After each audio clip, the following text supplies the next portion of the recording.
Bom, vamos ler então o próximo slide, que vai falar sobre a questão do leite, ovos e manteigas, e com relação à carne, né? Qual é a diferença dele com relação à carne? Leite, ovos e manteiga não devem ser classificados como alimento cárneo. Em alguns casos, o uso de ovos é proveitoso.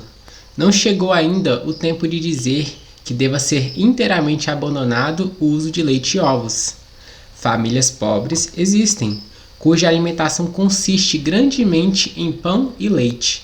Usam pouca fruta e não podem comprar alimentos como as nozes.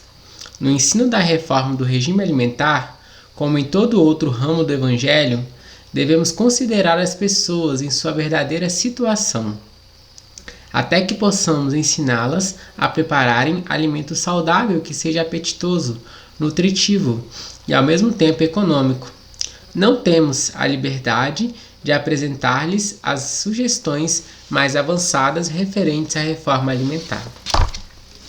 Então, pessoal, a gente pode ver aqui que algumas famílias que são de classe econômica muito baixa não podem fazer uma reforma de uma hora para outra, por assim dizer. Às vezes ela vai parar de comer carne inicialmente e vai tirando talvez o leite, aí depois por último os ovos. Isso foi um processo que aconteceu comigo. De início eu parei o leite, principalmente porque eu tinha bronquite, era por um problema específico. Outros pode ser a carne primeiramente. Aí depois vai substituindo o leite, por exemplo, por leite de coco, leite de amendoim, leite de aveia. Existem tantos leites vegetais. Então, ensinar essas famílias a fazerem isso, a você mesmo aprender a fazer alguns tipos desses leites, já substitui. Né? O leite de coco, para mim, ele é perfeito. Dá para fazer receitas, ele é muito nutritivo e com certeza você não vai sentir falta do leite de vaca. Assim como os ovos também, aprendendo a usar linhaça, aprendendo a usar chia, né? E não é tão caro assim. Antigamente era um pouco mais complicado de se achar. Hoje em dia a gente tem uma facilidade bem maior de se encontrar esses ingredientes que ajudam até a substituir o ovo e alguns nutrientes do ovo. Né? Então assim, a gente pode, hoje em dia com certeza, ser um pouco mais, avançar um pouco de forma mais rápida. É lógico que nem toda família, que às vezes a família é grande, a gente pode dar uma equilibrada nessa questão. A gente não tem que ser extremista. A gente tem que ensinar aos poucos, ter paciência. E a longo prazo a pessoa vai percebendo a mudança, vai sentindo a própria saúde, como é bom ser saudável, como é bom mudar a alimentação e avançar nessa reforma alimentar. Vamos analisar a continuação desse texto no slide seguinte. Seja progressiva a reforma alimentar. Sejam as pessoas ensinadas a preparar o alimento sem o uso de leite ou manteiga. Olha que interessante. Precisa haver um ensino, né? Diga-se-lhes que breve virá o tempo em que não haverá segurança no uso de ovos, leite, creme ou manteiga, por motivo de as doenças nos animais estarem aumentando na mesma proporção do aumento da impiedade entre os homens. Aproxima-se o tempo em que, por motivo da iniquidade da raça caída, toda a criação animal gemerá com as doenças que amaldiçoam a nossa terra. Ellen G. White, Testemunhos Seletos 3, página 96. Então aqui, meus amigos, é importante analisar como todo texto que nós lemos, tanto na Bíblia quanto nos escritos de Ellen White, é necessário analisar de acordo com o contexto da época. Aqui ela usa algumas expressões como breve virá o tempo ou aproxima-se o tempo. Precisamos levar em consideração o tempo em que ela escreveu isso e o tempo em que nós estamos vivendo. Não é, André? Sim, exatamente. Porque hoje, após ela ter escrito isso, já se passaram mais de 150 anos. Justamente. Não sei se 150 anos, mas talvez em torno de uns 130 anos, com certeza. Né? Então é necessário nós analisarmos qual é a condição hoje dos animais, do leite, dos ovos, né? Para que a gente entenda se de fato chegou o momento de abandonar isso ou não. Nós sabemos que muitas e muitas doenças têm afetado os animais, as várias gripes aí suínas, aviárias, enfim, né? E uma série de outras doenças. Então nós entendemos que não é tão seguro hoje em dia utilizar mais esses artigos como foi tanto no tempo em que ela escreveu esse texto, quanto nos tempos bíblicos, como nós vamos analisar um pouco mais adiante. Não vades a extremos com respeito à reforma de saúde. Alguns entre nosso povo são muito descuidosos na questão dessa reforma. Mas, por estarem muito atrasados, não deveis vós, para lhes serdes um exemplo, ser extremistas. Não vos deveis privar da espécie de alimento que forma bom sangue. Vossa dedicação aos princípios verdadeiros está-vos levando a vos submeter a um regime alimentar que vos proporciona uma experiência que não recomenda a reforma de saúde. Este é vosso perigo. Quando virdes que vos estáis tornando fracos fisicamente, é-vos necessário fazer mudanças, e desde logo. Ponde em vosso regime algo do que dele excluístes. É vosso dever fazer isso. Obtende ovos de galinhas sadias. Usai esses ovos cozidos ou crus. Ponde-os crus no melhor vinho, sem fermento que possais obter. Isso vos suprirá ao organismo o que lhe é necessário. Nem por um instante penseis que não seja direito fazer isso. Então, naquela época, Ellen White, Conselho sobre Regime Alimentar, página 204, parte 1, parágrafo 1.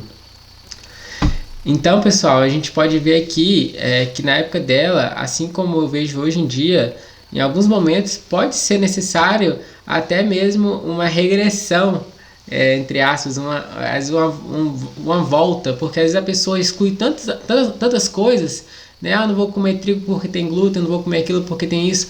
Aí a pessoa exclui tantos alimentos que ela fica desnutrida. Então é lógico que a gente tem que ter muita cautela, muito cuidado. Realmente a gente tem que fazer mudanças, mas a gente tem que analisar realmente passo a passo. E ali tirou aquilo, fez bem, se fez bem, continua, né? Tira outro. Às vezes a pessoa quer tirar tudo de uma vez e tem esses problemas de saúde e que faz com que a reforma de saúde seja lançada em descrédito.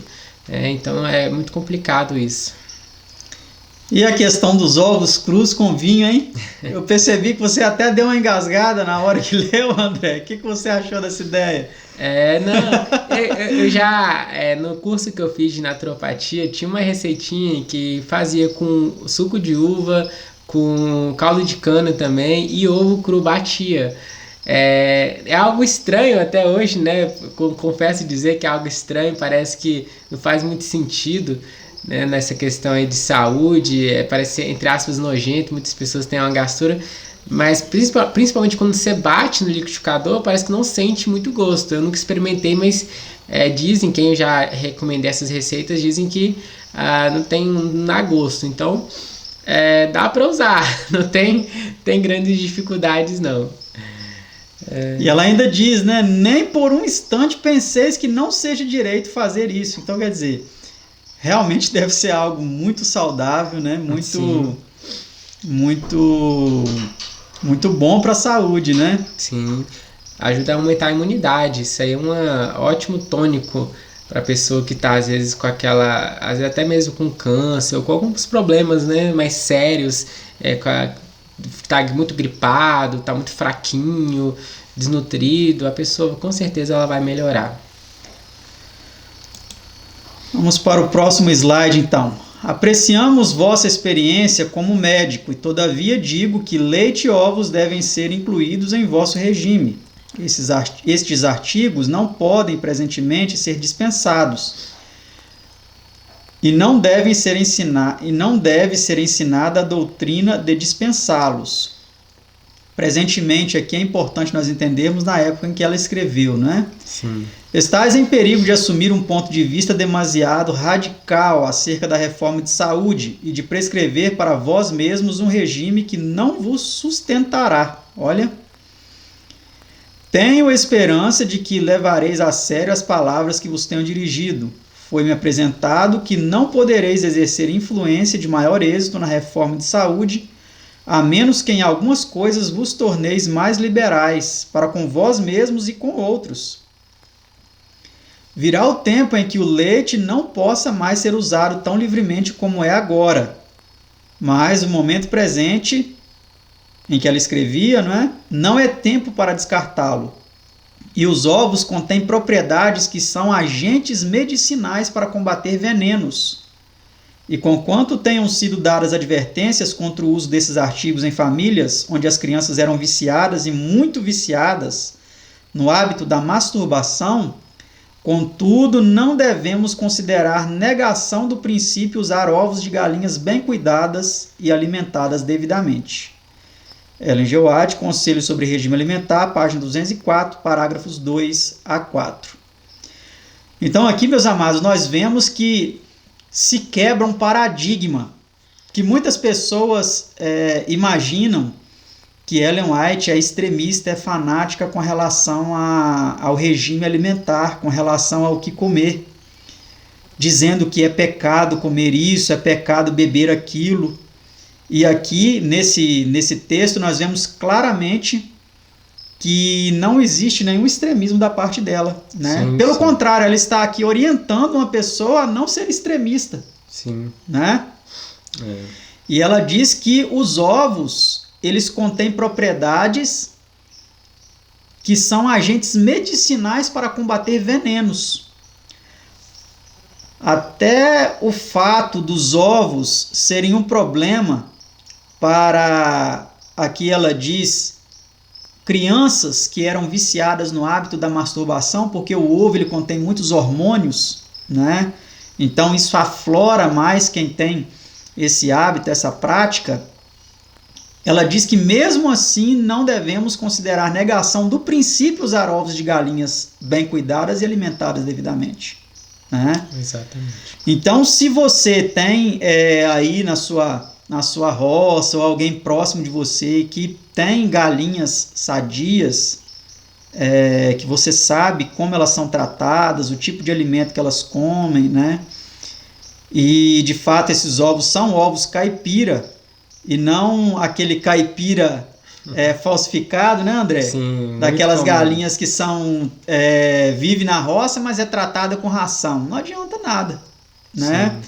As galinhas têm que ser tratadas com um milho orgânico, com muitas folhas, restos de comida, Sim. Todas essas coisas aí vão favorecer com que os ovos dessas galinhas sejam ovos sadios, sejam ovos saudáveis e muito importantes aí no regime alimentar. Sim. Eu estava aqui analisando o comentário que você fez de 150 anos, foram 163 anos até o presente momento. Nós estamos em 2023, foi em 1863 que veio a primeira luz sobre a reforma de saúde, sobre a questão das carnes, até mesmo imundas, que até então não tinha esse conhecimento. Foi passo a passo que Deus conduziu. Deus não deu a reforma de saúde de uma vez.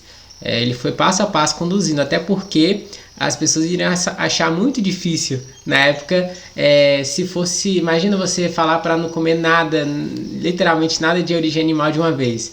Primeiro Deus tratou com a questão de animais imundos, depois fumo, Isso, o fumo, o álcool, isso, exatamente, porque até então naquela época existiam pessoas que usavam e não achavam que tinham nada de errado, porque não tinha essa luz. Deus ele é muito paciente, ele vai levando o povo passo a passo à reforma da saúde. O exercício ajuda ao dispéptico, dando aos órgãos digestivos um tono saudável. Empenhar-se em estudo profundo ou exercício violento imediatamente após a refeição perturba o processo digestivo, pois a vitalidade do organismo necessária para promover o trabalho da digestão é desviada para outras partes. Mas uma breve caminhada após a refeição, com a cabeça ereta e os ombros para trás, no moderado exercício, é grandemente benéfico. A mente é desviada do eu para as belezas da natureza. Quanto menos atenção se desviar para o estômago, tanto melhor. Se estiverdes em constante temor de que o alimento vos faça mal, certamente ele o fará. Esquecei vossos problemas, pensai em coisas alegres. Está lá no Ellen White, Conselho sobre Regime Alimentar, página 103. Muito interessante esse conselho dela, é algo que realmente, quando nós analisamos profundamente, quando nós praticamos, muitos conselhos a gente não vê muito sentido até nós praticarmos, né? Então precisamos realmente de praticar esse conselho, porque faz uma diferença incrível. Depois que eu comecei a caminhar, parece que a digestão não é mais pesada, ela é leve, ela simplesmente parece que flui melhor. Então é muito interessante. Deus, ele é muito bom. E aqui, né, André, depois que você veio aqui passar uns dias aqui conosco aqui na Mata Fria, nós temos aí todo dia após as refeições feita a caminhada, em alguns dias inclusive fazemos a caminhada descalços. Sim. E os dias que tem sol nós caminhamos sem camisa para tomar um pouco de sol, né, com um bonezinho na cabeça protegendo a cabeça, mas expondo aí o peito, né, as costas, os braços aí ao sol. Então é muito importante esse tipo de atividade, porque nessa atividade o que acontece?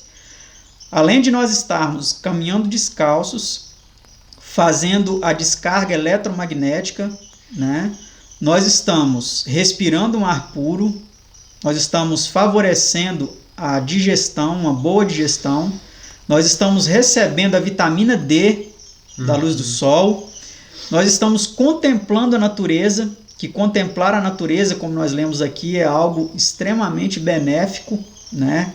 Olhar o verde, olhar as cenas, as paisagens, isso faz bem, né? para a mente, para o corpo, e são vários benefícios numa simples atividade. Exatamente. Né? Uhum. Então, se você não tem esse costume, nós recomendamos. Eu quero falar aqui olhando diretamente para você. Nós recomendamos que você faça isso. Crie esse hábito. Não importa onde você mora, se você mora na cidade, se você mora no campo, crie esse hábito. Faça uma leve caminhada e você vai ver os benefícios. Né? Vença aquela moleza que dá no corpo, aquela vontade de deitar, né? Como já aconteceu comigo várias vezes. E eu já errei muito nesse sentido, mas vença isso e você vai ver quão benéfico vai ser para a sua saúde. E você sabia que isso foi comprovado cientificamente? O que Deus já havia revelado no século XIX para a senhora White, pesquisas recentes têm comprovado a eficácia dessa prática. E eu quero mostrar isso para você agora a seguir aí através dessa matéria. Dá uma olhada. Nesse site aí, Saúde em Dia, nessa matéria publicada no dia 29 de agosto de 2022, eles dizem que caminhar por 2 minutos após as refeições já faz diferença. Diz estudo, olha só, 2 minutos. A análise científica revelou os efeitos que uma simples atividade física após as refeições pode proporcionar para o organismo. Olha que interessante, vamos ler a continuação. É possível dizer que os efeitos positivos de caminhar um pouco logo após as refeições não chega a ser uma completa novidade. A sabedoria popular já nos dizia isso faz muito tempo. No entanto, agora, além do conhecimento empírico, chegamos a uma comprovação científica sobre o assunto. Sim, caminhar após as refeições é uma ótima ideia para quem pretende ter mais saúde. E apenas 2 minutinhos já conseguem fazer a diferença para o nosso organismo. A descoberta foi feita a partir de uma meta-análise publicada recentemente na revista científica Sports Medicine. De acordo com os pesquisadores, caminhar por 15 minutos após uma refeição pode reduzir os níveis de açúcar no sangue, olha que interessante, e prevenir, por exemplo, doenças metabólicas como diabetes. Mas, se a atividade tiver uma duração de pelo menos 2 minutos, já vai ocorrer um impacto significativo na moderação desses níveis de açúcar. Olha que interessante, o André vai continuar a leitura aqui para a gente. E não precisa necessariamente caminhar após as refeições. Qualquer tipo de atividade que te tire do repouso completo já será capaz de promover benefícios para a saúde do organismo. Realizar tarefas domésticas, movimentar o corpo ou simplesmente permanecer em pé por alguns minutos já pode fazer diferença. No entanto, apesar dos efeitos positivos que pequenas atividades leves proporcionam, a análise também indicou que dá para potencializar esses benefícios e basta aumentar a duração da caminhada, por exemplo. Afinal, andar de 60 a 90 minutos depois de comer foi o que revelou ter mais vantagens para a saúde. Olha que interessante, né? Então, muitas pessoas praticam a caminhada, mas eles não praticam após as refeições. Eles costumam praticar no fim da tarde, após o seu trabalho, os seus estudos, não é mesmo? Uhum. Mas após as refeições, geralmente as pessoas têm 1 hora de almoço e aí eles almoçam em torno de 20 minutos, 30 minutos, e aqueles outros 30 minutos ele vai tirar o famoso cochilo, né? Uhum. Então aqui nós vemos algo que assim não é muito comum. Quase ninguém conhece isso. E quase ninguém pratica isso, né, André? Sim, sim. Inclusive muitas pessoas que são vegetarianas, que são veganas, que são crudívoras, eles não praticam isso. Uhum. Eles são até estritos na sua alimentação, eles são até estritos no que eles comem, mas eles não praticam isso daqui. Sim. Né? A gente pode até colocar o quê? Que cochilar após a refeição é uma coisa comum, normal. Não vejo nada de errado em cochilar 20 minutos, por exemplo. Você coloca a sua cabeça um pouquinho mais alto que o seu estômago, você cochila e depois você vai fazer a caminhada. Também não vejo nenhum problema. Só que o problema é quando você cochila e depois fica sentado, não faz nada. Aí realmente a sua digestão vai ficar bem mais pesada, bem mais comprometida. E você não vai ter esses benefícios aí mostrados. Se possível, come e já vai logo caminhar, né, faz essa caminhada boa e depois dá uma cochiladinha, mas sempre lembrando que se você deitar após a refeição, nunca deite no mesmo nível do seu estômago, com a sua cabeça no mesmo nível do seu estômago. Sempre deixe a sua cabeça um pouquinho mais em pé, coloque 2 travesseiros, 3 travesseiros, dependendo da grossura do travesseiro, e não durma muito tempo. Quando você dorme muito tempo, a sua digestão também fica comprometida e isso não vai fazer bem para você.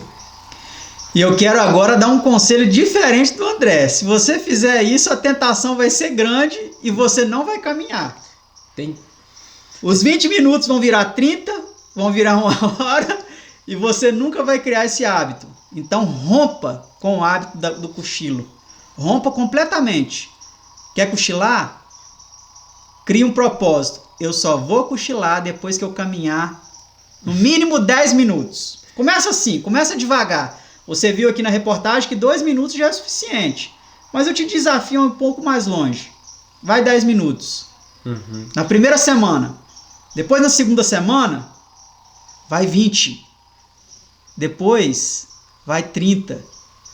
E sempre depois, se você puder, dá aquela cochilada. Se você não puder, já faz isso e vai trabalhar. E você vai ver os resultados. Tá certo? Maravilha. Quando a gente tem um compromisso de trabalhar, colocou o celular para despertar, você levanta. Agora, quando você não tem, realmente é difícil você controlar essa questão do sono após o almoço. Então, caminhe primeiro, realmente acho que é a melhor opção. Vamos agora para o próximo slide, onde nós temos um precioso texto bíblico e uma pergunta. Deus deseja que tenhamos saúde? Com certeza, não é? E o mesmo Deus de paz vos santifique em tudo, e todo o vosso espírito, alma e corpo sejam plenamente conservados e irrepreensíveis para a vinda de nosso Senhor Jesus Cristo. 1 Tessalonicenses 5, 23. Nós precisamos entender, meus amados, que Deus ele não está preocupado apenas com a nossa alma. Ele está preocupado também com o nosso corpo e o nosso espírito, né? A nossa mente e o nosso físico. E aqui eu quero ler para vocês um comentário bíblico adventista, o volume 7, comentando aqui esse texto de 1 Tessalonicenses 5:23, quando ele fala que do espírito, alma e corpo, né? Essa tricotomia, muitas pessoas aí entendem das mais variadas formas o que cada uma dessas coisas é, mas eu quero ler aqui para vocês uma explicação muito interessante. Paulo não está dando um estudo sobre a natureza humana, mas deixa claro que nenhuma parte da vida dos conversos é deixada intocada pelo poder santificador de Deus. Geralmente a Bíblia parece mencionar uma divisão dupla no ser humano, corpo e alma, ou corpo e espírito. Em Tessalonicenses, essas ideias estão combinadas para enfatizar que nenhuma parte do ser humano deve ser excluída da influência da santificação. É possível ver significado especial nas divisões que Paulo faz. Quanto a espírito, pneuma, pode-se entendê-lo como o princípio superior de inteligência e pensamento com o qual o ser humano é dotado e pelo qual Deus se comunica por meio do Espírito Santo. A pessoa é transformada à semelhança de Cristo pela renovação da mente por meio da ação do Espírito Santo. Romanos 12, 1 e 2. Por alma, psique, quando distinguido de espírito, pode-se entender a parte da natureza humana que se expressa por meio dos instintos, das emoções e dos desejos. Esta parte da natureza humana também pode ser santificada, quando por meio da obra do Espírito Santo a mente é levada à conformidade com a mente de Deus. A razão santificada influencia a natureza inferior, os impulsos, que de outro modo seriam contrários a Deus, se sujeitam à vontade dele. Assim, o cristão humilde pode alcançar uma estatura de santificação tal que, quando obedece a Deus, está realmente exercendo seus próprios impulsos. Ele se deleita em fazer a vontade de Deus e tem a lei de Deus no coração. O significado de corpo, soma, parece evidente. A estrutura corporal, carne, sangue e ossos, é controlada pela natureza superior ou pela natureza inferior. Quando a mente santificada está no controle, o corpo não é maltratado. A saúde floresce. O corpo se torna um instrumento adequado, por meio do qual o cristão ativo serve o mestre. A santificação que não inclui o corpo não é completa. Olha que interessante. Nosso corpo é o templo de Deus. Devemos sempre tentar mantê-lo santo e glorificar a Deus nele. 1 Coríntios 6, 19 e 20. Que comentário interessante, né, André? Muito, muito interessante. O que nós podemos aprender com esse comentário? Que Paulo não está falando aí de uma tricotomia, né? Da natureza, mas que Deus ele requer tudo. Nossos impulsos devem ser controlados, nossas vontades, desejos, de forma que até mesmo nossos impulsos eles não vão ser mais impulsos errados, eles vão ser impulsos direcionados por Deus, guiados por Ele. Eu achei isso muito interessante, essa parte. E o texto ele diz que nós precisamos ser conservados, plenamente conservados, irrepreensíveis para a vinda de nosso Senhor Jesus Cristo. O que significa isso, André? Que nós podemos viver de qualquer maneira pensando assim, quando Jesus voltar, ele vai vir com o seu manto sagrado e vai jogar sobre mim e vai me purificar. Eu vou ser transformado num piscar de olhos, é isso? Não, totalmente contrário.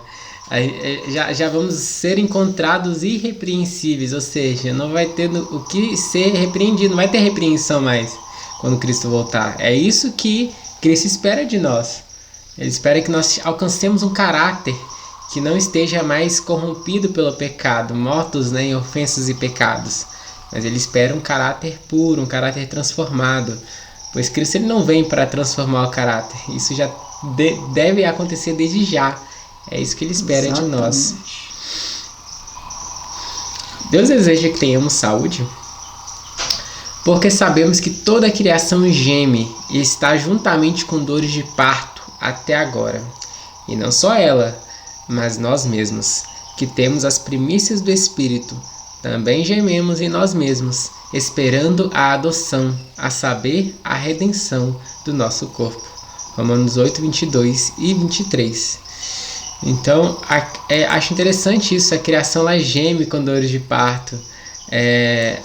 O sofrimento que ela tem passado com todo o pecado é uma coisa muito triste. Quando a gente olha, por exemplo, um animalzinho indefeso sendo comido, por exemplo, por um leão, eu acho uma coisa assim, bem cruel, por assim dizer.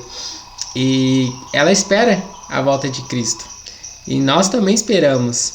E por isso que temos que estar purificados, limpos. Devemos apressar a volta de Jesus para isso. Devemos estar aí gemendo, né? Chorando pelos pecados que se cometem também. Tem que fazer isso, como está lá em Ezequiel. Então tudo isso se encaixa. Vamos para o próximo texto, Romanos 12, 1 e 2, e a pergunta continua. Deus deseja que tenhamos saúde? Rogo-vos, pois, irmãos, pela compaixão de Deus, que apresenteis os vossos corpos em sacrifício vivo, santo e agradável a Deus, que é o vosso culto racional. E não sede conformados com este mundo, mas sede transformados pela renovação do vosso entendimento, para que experimenteis qual seja a boa, agradável e perfeita vontade de Deus. Romanos 12, 1 e 2. Então, o que acontece? Nós precisamos apresentar o nosso corpo como uma oferta agradável a Deus. No tempo do Antigo Testamento, a oferta ela não poderia ter nenhuma mancha, nenhuma nódoa. Ela tinha que ser pura. A ovelhinha não podia ter nenhuma manchinha preta. Ela tinha que ser toda branquinha. Não podia ser aleijada, não podia ser doente, ela tinha que estar saudável.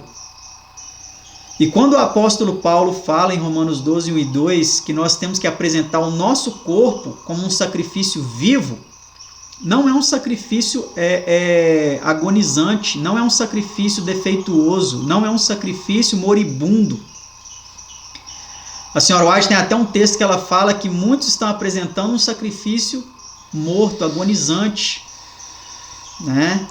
Muitos gastam a sua saúde, usam e abusam da saúde que Deus lhe deu, e quando ele está sem saúde, ele vai para Deus, né? E começa a implorar: Senhor, me dá saúde. E ele esbanjou aquela saúde que Deus deu a ele lá no início da sua vida. E depois ele quer entregar só o bagaço para Deus. Né? Por isso que o sábio Salomão ele diz para os jovens lembrar do Criador nos dias da sua mocidade. Antes que venham os maus tempos e cheguem os anos nos quais venha dizer: não tenho neles contentamento, não tenho neles prazer. Eclesiastes 12, verso 1. Né? Então, meus amados, nós temos que nos importar, nos preocupar com que tipo de sacrifício nós estamos entregando a Deus. Ele não quer penitência. É isso que ele quer, André? Que a gente faça longas peregrinações, que a gente suba escadarias ajoelhada. É esse sacrifício que ele quer? Não, dinheiro, não. Ele quer o quê? Um corpo o quê? Corpo purificado, né? Exatamente. E isso é o culto racional, meus amados. Não é um culto emocional, não é algo sentimental. Isso não é sentimentalismo. Isso não é algo que é levado de acordo com as músicas, que muitas vezes, deixa a pessoa naquele estado de transe, né? Ainda mais certos ritmos musicais que deixam as pessoas em certo estado de transe. E eles começam a prestar a Deus um culto emocional, um culto do oba-oba, um culto do sentimento. Eu estou sentindo a presença de Deus. Mas não é um culto racional. Porque muitas vezes ele está destruindo a saúde que Deus lhe deu, sacrificando a sua saúde por condescendências que vêm a destruir o templo do Espírito Santo, que é o corpo dele. Né?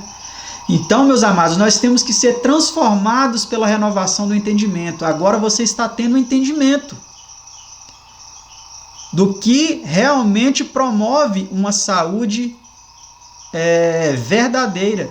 Você está tendo esse entendimento através desse vídeo. E o que você fará? Você vai ser renovado? Você vai mudar os seus hábitos perniciosos, os seus hábitos nocivos à saúde?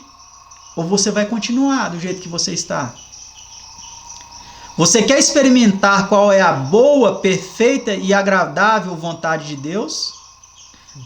Então siga esses conselhos, né, André? Sim, exatamente. Eu acho interessante essa questão da boa, agradável e perfeita vontade de Deus, como se fosse uma escadinha. Às vezes nós, dependendo do que nós transgredimos de leis de saúde, nós podemos chegar às vezes só na boa vontade de Deus.